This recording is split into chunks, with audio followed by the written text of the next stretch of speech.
देखें, finance act के ऊपर ना अभी मैटर कैबिनेट में भी आया था, फिर आगे असेंबली में भी आया है।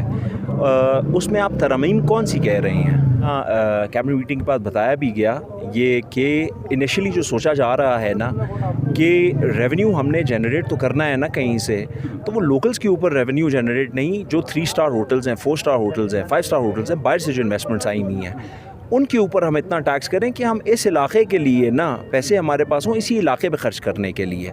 जो अस्सलाम वालेकुम। वॉइस ऑफ कराक्रम के नाजरीन के लिए बताते चलें कि इस वक्त ज़िला गांछे के हेडकोार्टर खपलू के दाखिल होने वाली जगह ये बरस पड़ी है। यहाँ पर सूबाई वज़ीर मादनियात जो है डॉक्टर असद शफीक वजारत मिलने के बाद, बाज़ाबिता तौर पर कुर्सी संभालने के बाद अपने ज़िले में पहुँचे हैं, या इसके बाद थोड़ी देर बाद ये अपने हलके में रवाना हो जाएंगे। तो हम आपको दिखा देते हैं कि किस तरीके से हलके के अवाम इनके इस्तकबाल कर रहे हैं। ये आप देख रहे हैं कि डॉक्टर असद शफीक को अवाम मिल रहे हैं। मशरूम हलका नंबर 3 के मारूफ social media activist Yusuf Hasni हार पहना रहे हैं। आप देख सकते हैं कि इस वक्त लोगों की बड़ी तादाद यहाँ पर जमा हो चुकी है।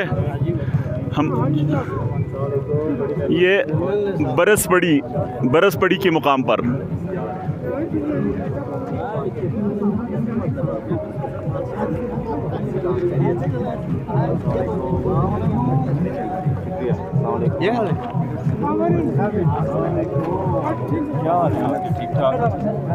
अस्सलाम वालेकुम।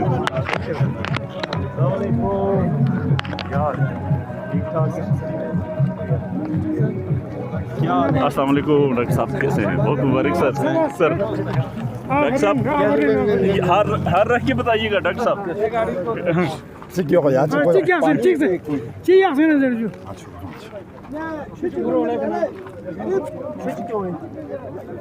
ये लोगों की बड़ी तादाद पहुंच चुकी है।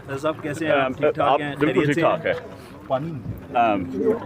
डॉक्टर साहब बताइएगा कि आपको तकरीबन तीसरे महीने में दाखिल हो गया, इलेक्शन ख़त्म होके अब आपको वजारत मिली, कुर्सी संभालने के बाद आप हल्के में बाज़ाबिता तौर पर पहुंच रहे हैं। किस किस्म की लोगों को खुशखबरी लेके आ रहे हैं?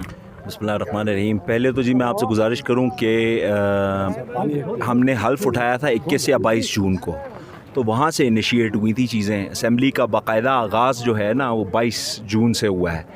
फिर उसके बाद कुछ काबीना साजी में कोई थोड़ा सा वक्त लगा, वो मुहर्रम भी था, आपको भी पता है। उसके बाद सड़क बंद हो गई, कुछ यहाँ पे भी थे।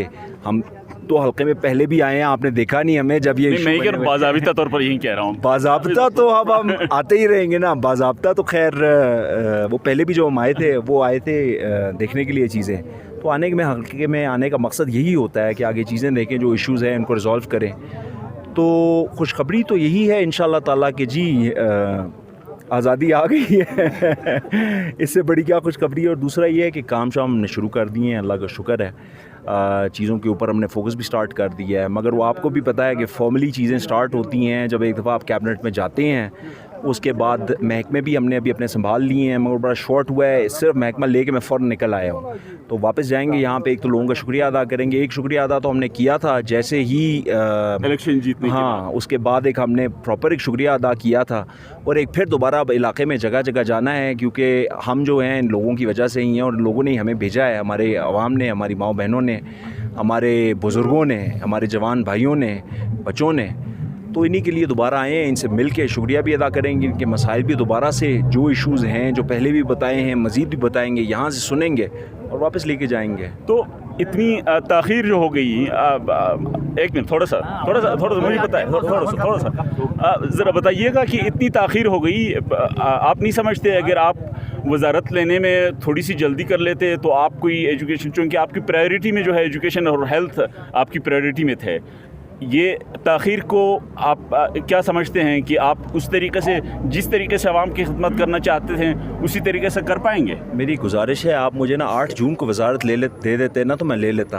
वो मेरी तरफ से, हमारी तरफ से डिले नहीं था, मगर देखिए एक प्रोसेस होता है, उस प्रोसेस में से गुजरना था, और 5 साल का वक्त है ये। तो इसमें ना ये 10-15 दिन मानी नहीं रखते। मेरे लिए शायद मानी रखते हैं, मगर in the largest scale of things, scheme of things matter नहीं करता ये 10-15 दिन। इंशाअल्लाह ताला अभी आ गए हैं, آگے کا دیکھنا چاہیے. میں پیچھے نہیں دیکھتا ہوں زیادہ, کیونکہ آگے دیکھیں اور آگے کی بہتری کی ہم سوچیں.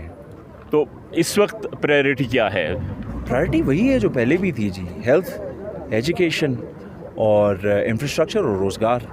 اور میں آپ سے گزارش کروں کہ تعلیم جو ہے ہمارے بھائی ہیں ان کے پاس ہے, صحت ہمارے بھائی ہیں, ہمارے کالیگ ہیں ان کے پاس ہے, تو وہ ہم سے انپوٹ لیتے ہیں, ہم ان سے انپوٹ لیتے ہیں. جہاں ہو سکے ہم سب ایک ہیں. یہ دیکھیں جو پارٹی یہ چیزیں یہ بالکل نو ڈاؤٹ یہ شروع میں میٹر کرتی تھیں, مگر اب تو ہم کولیشن پارٹنرز ہیں, گورنمنٹ کا حصہ ہیں, تو ہم سب ایک ہیں. اور جہاں پہ ہم کام کرنا چاہتے ہیں, آئی ایم شیور وہ ہمارے بھائی ہیں اور ہمارے ساتھ وہ کھڑے ہوئے بھی ہیں. سی ایم صاحب بڑی دور کی ویژن بھی رکھتے ہیں اور ان کے ساتھ میری بڑی اچھی انٹریکشنز ہوئی ہیں اب تک. میرے خیال میں ان کے علاقے میں, ان کے دل میں بھی میں نے علاقے کا درد پایا ہے گلگت بلتستان کا. تو انشاءاللہ تعالیٰ سی ایم کی سربراہی میں ہم کام کریں گے یہاں پہ. تو یہ بتائیے کہ اس وقت ضلع کے اندر آپ کو بھی پتہ ہے سب سے بڑا مسئلہ جہاں پر بجلی کے ساتھ ساتھ کمیونیکیشن سب سے بڑا ہارڈ ایشو بن کے سامنے آ رہا ہے. اب سارے لوگوں یہ شکایت کر رہے ہیں کہ ایس سی او صرف لوگوں سے چارجز لیتے ہیں. اس کے خلاف آپ کب بولیں گے, کب ان کو اکاؤنٹیبل ٹھہرائیں گے؟ میں آپ سے ایک گزارش کرتا ہوں, دیکھیں مجھے لوگوں نے نا ادھر خلاف بولنے کے لیے نہیں بھیجا, مجھے لوگوں نے ان سے جواب تو طلب کرنا ہے. گزارش تو سنیے نا, مجھے لوگوں نے کام کرنے کے لیے بھیجا ہے. 2 منٹ دے دیں, کام کرنے کے لیے بھیجا ہے. تو انشاءاللہ تعالیٰ یہ آلریڈی میٹر میں ٹیک اپ کر چکا ہوں, مزید بھی اس کو میں ٹیک اپ کروں گا. تو میں دوبارہ پھر یہ کہوں گا, دیکھیں تقریر کرنا نا اور یہ ان چیزوں کے اوپر بات کرنا, خیر سیاست تو شاید بہت ایسے, میں سچ بولنے والا آدمی ہوں, سیاست تو اسے شاید بہت چمک جاتی ہے, مگر اصل مقصد کام ہے. تو ہم کام کریں گے, وہ اس طرح نا جذبات کو نہیں ابھاریں گے, کام کریں گے وہ نظر آئے گا انشاءاللہ. آخری سوال, چونکہ وقت بھی وہ ہے, آخری سوال مسائل بہت ہیں. میں آخری سوال آپ کو کر دیتا ہوں, آخری سوال کر کے چھوڑتا ہوں کہ فنانس ایکٹ کی ایک لوگوں کی جان پہ بنا ہوا ہے, اس میں ترمیم آپ کب لے کے آئیں گے؟ دیکھیں فائنانس ایکٹ کے اوپر نا ابھی میٹر کیبنٹ میں بھی آیا تھا, پھر آگے اسمبلی میں بھی آیا ہے. اس میں آپ ترمیم کون سی کہہ رہے ہیں؟ ان کو ظاہر ہے ابھی جو چھوٹے چھوٹے کاروبار کو پر بھی ٹیکس لگ رہے ہیں, کروڑوں کمانے والے اور 500 روپے کمانے والے ایک جیسے ہی. اس میں نا جو ابھی تک ہیں, جو کہ نا کیبنٹ میٹنگ کے بعد بتایا بھی گیا, یہ کہ انیشلی جو سوچا جا رہا ہے نا کہ ریونیو ہم نے جنریٹ تو کرنا ہے نا کہیں سے, تو وہ لوکلز کے اوپر ریونیو جنریٹ نہیں, جو 3 اسٹار ہوٹلز ہیں, 4 اسٹار ہوٹلز ہیں, 5 اسٹار ہوٹلز ہیں, باہر سے جو انویسٹمنٹس آئی ہوئی ہیں, ان کے اوپر ہم اتنا ٹیکس کریں کہ ہم اس علاقے کے لیے نا پیسے ہمارے پاس ہوں, اسی علاقے پہ خرچ کرنے کے لیے. جو باہر سے ہمارے لوگ آئے ہیں, پاکستانی بھائی ہیں ہمارے, مگر اگر وہ یہاں سے اتنے پیسے کما رہے ہیں تو وہ تھوڑا سا اس علاقے کے لیے بھی دے سکتے ہیں. اس کی ڈیٹیل میں نہیں جانا چاہوں گا جب تک یہ چیزیں کانکریٹ نہ ہوں, مگر یہ میں بات کر رہا ہوں حکومتی اس پہ, میں اپنا ذاتی عوام تکلیف میں تو ہے نا, عوام تکلیف میں ہے فائنانس ایکٹ کی وجہ سے. میں آپ سے گزارش کروں گا کس اس میں, یہ تو دیکھیں جو آپ کہہ رہے ہیں نا جو لگا ہے, یہ تو پہلے سے لگا ہوا ہے یہ چیزیں, اس میں ترمیم تو آپ نے کرنی ہے. میرا اپنا کاروبار بھی ٹیکس دیتا ہے اس میں, مگر وہ ایک چھوٹی سی فیس ہے, وہ ٹیکس نہیں ہے, وہ فیس ہے, رجسٹریشن فیس ہے. اور انشاءاللہ اس کو ہم فردر ٹیک اپ کرتے ہیں. اس میں جہاں پہ عوام کے لیے اگر کوئی مسائل ہیں اس کو ہم ٹیک اپ کر کے, مگر میرا اپنا پرسنل فوکس یہ ہے کہ میں نا اس کی فکر نہ کروں کہ میری جیب سے 100 روپے جا رہا ہے, میں اس کی فکر کروں میں جیب میں 10,000 روپے کیسے ڈالوں عوام کی. میں ذرا بڑا سوچنے والا آدمی ہوں, تو میری کوشش تو یہ ہے. ٹھیک ہے, بہت بہت شکریہ ڈاکٹر صاحب نے جیسے جس کوشش کی بات کی. اب دیکھنا یہ ہے کہ جب یہ کیبنٹ میں بیٹھیں گے, اسمبلی میں کس قسم کی قرارداد لے کے آتے ہیں اور عوام کی امیدیں کس طریقے سے بڑھاتے ہیں, یہ تو ابھی دیکھنا ہوگا. تو اسی کے ساتھ مجھے فدا حسین کو اجازت دیجیے. اللہ حافظ.